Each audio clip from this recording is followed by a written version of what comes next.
Сүүлийн өдрүүдэд цахим заллин эрс нэмэгдэж байгаа учраас иргэдийг санаар сэрэмжтэй байхыг цагдаагийн ерөнхий газраас анхааруулж байна. Сайн байцгаана өрхөн үзэгчдээ Global мэдээ эхэлж байна. Анхаарлаа хандуулна. Монгол улс ураны нөөцөөр дэлхийд 10-т орж байна.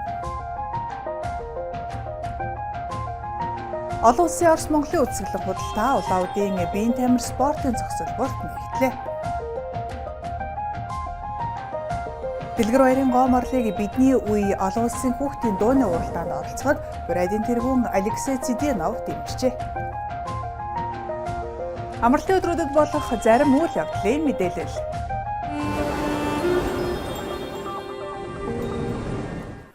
Монгол улс өнөөдөр ураны нөөцөөр дэлхийд 10 дугаар байрт орж байна. Энэ нь дэлхийн нийт ураны 2% бөгөөд энэ нь зөвхөн одоо тогтоогдсон нөөц юм. Хэрвээ манай улс ураны хайгуул судалгааг цаашид идэвхтэй хийвэл энэ тоо нэмэгдэх боломжтой гэж эрдэмтэн судлаачид үзэж байна. Монгол улсын ураны анхны судалгааг 1948 онд Зөвлөлт холбоот улсын геологийн яамны дорнодын экспедиц хийж байв. Үүний дараа 1970 онд тус улс манай улстай ураны геолог хайгуулын судалгаа явуулах нууц гэрээ байгуулсан байна. Хуучин Зөвлөлт холбоот улс Мардан уурхайд 1985-аас 1995 онд ил аргаар олборлолт явуулж 590 мянган тонн ураны хөтөр олборлжээ. Одоогоор манай улсыг 193 мянган тонн ураны батлагдсан нөөцтэй гэж үздэг байна. Дэлхийд уран 13 хосдол байгаа. Дэлхийн 250-60 улс байлаа гэж бодоход 13 улсад уран байгаа. Тэр нь манайх одоогийн нөөцөөр бол 10-т орж байгаа. 200 гаруй мянган тонн. Энэ бол 10-т орж байгаа. 193 мянган тонн нөөцтэй гэж үздэг. Эрдэмтдийн зүгээс Монгол улсыг ирээдүйд өөрийн гэсэн атомын цахилгаан станцтай болох бүрэн боломжтой гэж үзэж байна. Хэрэв үүнийг шийдвэл манай улс эрчим хүчнийхээ асуудлыг бүрэн шийдвэрлэх боломжтой юм. Энэ чинь шар нутаг буюу ураанч атомын цахилгаан станцын түүх хийж ангатагч түүх гээд. Энэ бол аюултай юм биш байхгүй юу? Хүмүүс энийг аюултай гэж анхдаг түүх гэж аюултай. Тийм учраас энийг процесс явж хагаад дараад нь бол бид нар яванда одоо бид нар энэ талаар цөмийн эрчим хүч атомын цахилгаан станц болох энэ хизээ нэгэн тавигдах. Яг бол хүн төрөлхтөн улс орнд өөрөөсөө энэ хөгжлөөр явж байгаа юм. Бид нар хоторж болохгүй шүү дээ. Харин үүнийг бодит ажил болгохын тулд одооноос энэ чиглэлийн мэрэгчлэлтүүдийг бэлтгэж мөн иргэдийг соёнгийн өөрчлөх ажил хийх хэрэгтэй юм. Жанжив Дорж Баттөрч, Евгений Павлов, Ice Global. Одоо харин өнөөдөр болж өнгөрсөн онцлог үйл явдлын мэдээллийг цөөн хормын мэдээгээр хүргье. Netflix-ийн Physical Age reality show-нд манай улсаас улсын арслан Орхон Баяр, холимог тулаанч Инх Оргил, 3-ыг харьцах 3 сагсан бөмбөгийн шигшээ багийн тамирчин Дүлгөн, волейболын үндэсний шигшээ багийн тамирчин Ханцуран, жудогийн үндэсний шигшээ багийн тамирчин Ажээсвран, гавьяа жүжигчин Уран Нуграач, лав гочирнаар оролцож байна. Netflix компани болон Солонгосын NBC сувгийн продюсер Жан Хо Гигийн хамтын бүтээл Physical Zoo дэлхийд алдартай шоу нэвтрүүлгийн энэ удаагийн дугаарт Австрали, Филиппин, Таиланд, Өмнөд Солонгос, Монгол, Япон, Индонез болон Турк зэрэг Азийн орныг онцлсан. Нэвтрүүлгийг энэ сараас цацсан гэдгийг мэдэгджээ. Хагас коксын шахмал түлшийг нийслэлийн 7 дөрөвт байрлах 331 грейд цэгээр борлуулж байна. Энэ сард 62 мянган тонн, цаашид сар бүр 50-аас 60 мянган тонн хагас коксын шахмал түлш импортлон авч 1-р сарын сүүл гэхэд нийтдээ 306 мянган тонн хагас коксын шахмал түлшийг борлуулж дуусгах юм а. 5 толгой түлш компани үйлдвэрт өнөөдрийн байдлаар хэрэглээнд гарахад бэлэн шуудайлсан 12 мянган тонн хагас коксын шахмал түлш байгааг албаныхан мэдээллээ. Уг түлшийг хэрэглэснээр агаарын бохирдол 40 хүртэл хувиар буурах юм. Монгол банк 2013-оноос 2019 он хүртэл ипотекийн зээлийн санхүүжилтэд нийт 3.5 их 80 төгрөг гаргажээ. Харин цар тахлаас хойш нэмж мөнгө гаргаагүй. Өмнө олгосон зээлийн эргэн төлөлтөөр үргэлжлүүлж байна. Цаашид ипотекийн бүүний банк байгуулж, тус банкнаас харилцааны банкудад санхүүжилт олгох замаар ипотекийн зээлийн асуудлыг шийдвэрлэхээр төлөвлөсөн. Ингэснээр иргэдэд урт хугацааны бүү багтаа зээл олгох нийт орон сууцны борлуулалтын 30-аас 40% шийдвэрлэх боломж бүрдэх юм байна. Нийслэлийн хэмжээнд нийт 8524 цахилгаан шат буюу лифт байгаагаас 150 нь ашиглалтын шаардлага хангахгүй, 488 нь өндөр эрсдэлтэйг тогтоожээ. Лифтний дундаж ашиглалтын хугацаа 20 жил бөгөөд эвдрэл гэмтлийг тухайн байрны сууц өмчлөгчдийн холбоо цаг алдалгүй засаж аюулгүй байдлыг хангах үүрэг хүлээдэг. Гэвч сүүхийн төлбөрийн төлөлттэй холбоотойгоор засварлуулалтыг цаг хугацаанд нь хийж чаддаггүй байна. 2023 онд нийслэл болон орон нутгийн төсвийн хөрөнгөөр 8, 2024 онд 35 лифт шинжилсэн. Харин энэ онд 42 лифтийг шинжилж байна. 10 дугаар сарын 11 бол манай улсын үндэсний кино урлагийн өдөр юм. Тодорхойлбол 1935 оны энэ өдөр сайд нарын зөвлөлийн тогтоолоор улсын хэмжээнд кино бүтээх үйлдвэр байгуулах тухай зарлага гарч байжээ. Тиймээс засгийн газраас жил бүрийн 10 дугаар сарын 11-ний өдрийг үндэсний кино урлагийн өдөр болгож тэмдэглэж байхаар шийдвэрлээд байна. Энэ жил түүхт 90 жилийн ой тохиож байгаа учраас их ойд зориулан хүндэтгэлийн тоглолт зохион байгуулж киноны бүтээлүүдийг ихшгэлүүлэх гэж байна. Түүнчлэн Улаанбаатар хот болон 21 аймагт нэгэн зэрэг хуучны болон орчин цагийн 4 киног үн төлбөргүй үзүүлэхээр төлөвлөжээ. Брэдэд Брэд хэлний олимпиадад оролцсон сурагчид ихтэй сургуульд хөнгөлөлтөд элцэх журам хэрэгжиж байна. Яг энэ цаг үед Брэдэд их хэлний сарын аян өрнөж байна. Цээжвчиг олимпиад гээд Брэд хэлтэй холбоотой олон төрлийн уралдаан болж, үүгээр төгсөх ангийн сурагчид ихтэй сургуульд элсэн суралцах хөнгөлөлт буюу нэмэлт оноо авах боломж гарч байна. Ялангуяа их хэлээ сайн мэддэггүй нь эдгээр уралдаанд заавал оролцож мэддэг болохыг уриалж байгаа юм.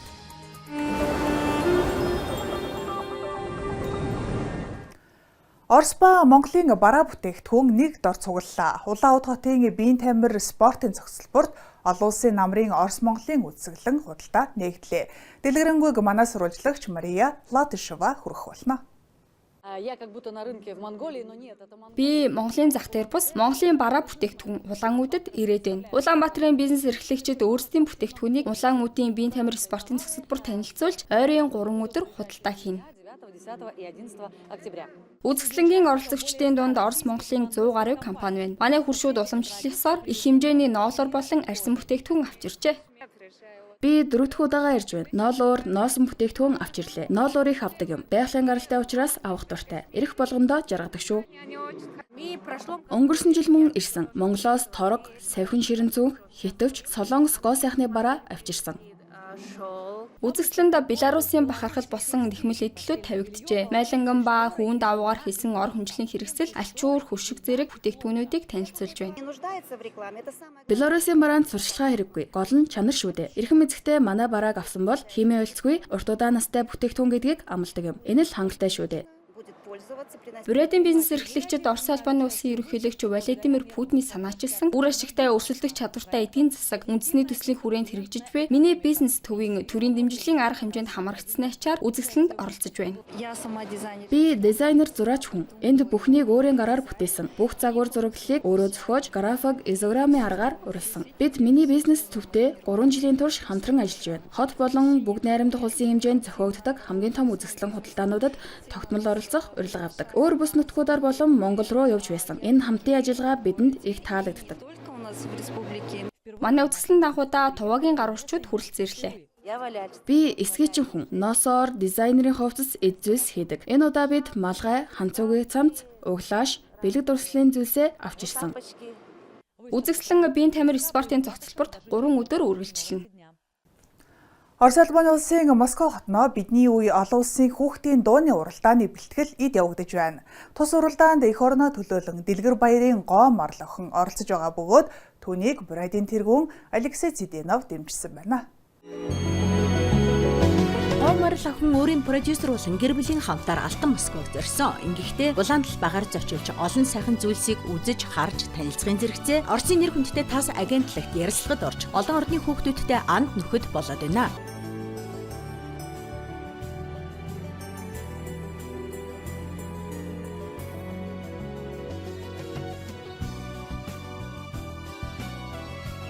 Ингэхдээ зөвхөн тэрээр дан ганц өөртөө дурсамж бүтээсэнгүй. Монголын нэр хүндтэй байгууллагад дуучин хөгжимчнөр ажилладаг түүний аав ээж мөн хөөрхөн дүү нь өөрсдийн дурсамжийг бүтээж Москва хот болоод тус хотын иргэдийг дуу хуураар хөглөж байна. За, охин маань бэлтгэлдээ орцсон байгаа. Тэгээд хүлээх зураа та бүхэндээ нэгэн сайхан Орос дууг зориулъя. Далекий край там Мариш улетает.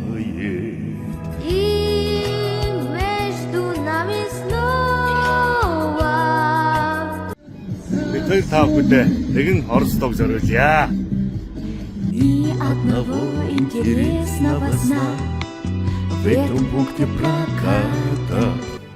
Хэрвээ Брэдийн тэргүүн Алексей Цэдинов дэмжээгүй бол охин өөрөө байтугай тэрний гэр бүл мөн продюсерын хамтаар энэхүү том уралдаанд оролцож чадахгүй байсан юм а. Брэдийн тэргүүнд баярлсан сэтгэлээ гомарл охин амжилтаар илэрхийлэхийг хүсэж байна. Бидний үе уралдааныг 11-ний өдөр Оросын NTV телевизээр шууд дамжуулна. Мөн үзэгчдийн хүсэлтээр цорын ганц ялагчийг тодруулах юм. Тиймээс үзэгч та Our Generation TV Голосуем за юных звезд захим хаягаар Монгол охиноо дэмжиж саналаа өгөөрэй. Энэ амралтын өдрүүдэд урлаг спортын үйл ажиллагаанаас гадна оюун ухаанд мэдлэг нэмсэн олон үйл явдал болох нэ. Тэдгээрийн заримаас танилцуулъя.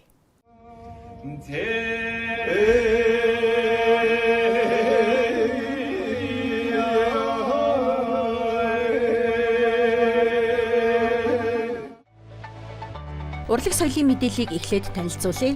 Зантевэр хөгжлийн яамны их нүүдэл танхимд хуур магна ардын язгуур урлагийн хамтлагийн тоглолт үргэлжилнэ. Төмөр замын чуулгын Ганзан Палас, Цагаан лаваа чуулгын ардын урлагийн тоглолт мөн үргэлжилнэ. Улсын драмын Эрдмийн театрт Лев Толстой, Анна Каренина жүжигийг тоглоно. Улсын дөрөвжгийн Эрдмийн театрт Чайковскийн Хүнд нуур бүжгийн жүжигтэй. Улсын хүүхэлдэйн театрт Арслан хүлэгт Баатар хүүхдийн жүжигийг тоглоно. Соёлын төвөөргөнд Эмоц продакшны Эмоц дүүрэн хот тоглолттой. Монголын үйлдвэрчний соёлын төвөөрдөнд Маск продакшны Маск шоу тоглолттой. Намрын мод тарих өдрүүд энэ сарын 26-ны хүртэл үргэлжилнэ. Мөн Алтан намар тарьсан мудаа арчилцгаая мэдээлэл нөлөөллийн аян өрнөж байна. Энд эрүүл мэндийн салбарын нэгдлээ. Тэд 11-нд Баянзүрх дүүргийн 28 дугаар хороо олон улсын эко цэцэрлэгт хүрээлэнд ажиллана. Шинээр мод тарих тарьсан мудаа өвөлд бэлтгэх, арчилж тордох энэхүү үйл ажиллагаанд үзэгч тааж нэгдээрэй. Касега Дент компаниас жил бүр уламжлал болгон зохион байгуулдаг. Нүүр амны өвчнөөс урьдчилан сэргийлэх цуврал семинар энэ амралтын өдрүүдэд Новотел зочид буудалд болно. Энэхүү үйл ажиллагаа нь шүд сорох, буйлны өрөвсөл, амны хөндийн бохирдол үнэртэй холбоотой олон улсын тэр дундаа Япон улсын дэвшилтэд шинэ технологиг хэлцүүлэх юм аа.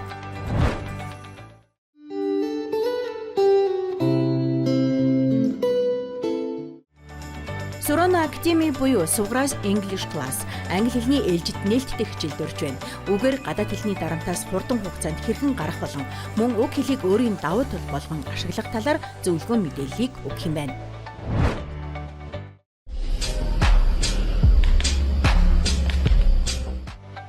Түүнчлэн солонгос хэлээр уншиж сурахыг хүсдэг хүн бүхнийг High Dream солонгос хэлний сургалтын төв нээлттэй хичээлдээ урьлаа.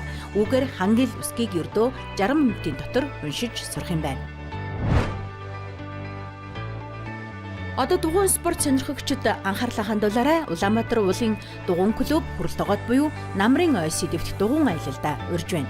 Төгсгөлд нь үндэсний кино урлагийн өдрийн хүрээнд Улаанбаатар болон 21 аймагт хуучны болон орчин үеийн 4 киног үн төлбөргүй үзэх боломжийг бүү альтаарай. Хүмүүзэгчтэй та бүхэнд глобал мэдээ баасан гарагийн дугаараа хүргэлээ. Амралтын өдрөө гэр бүлээрээ аятуухтай сайхан өнгөрүүлээрэй. Даваа гарагт шинэ мэдээлэлээр уулзъя. Баяртай.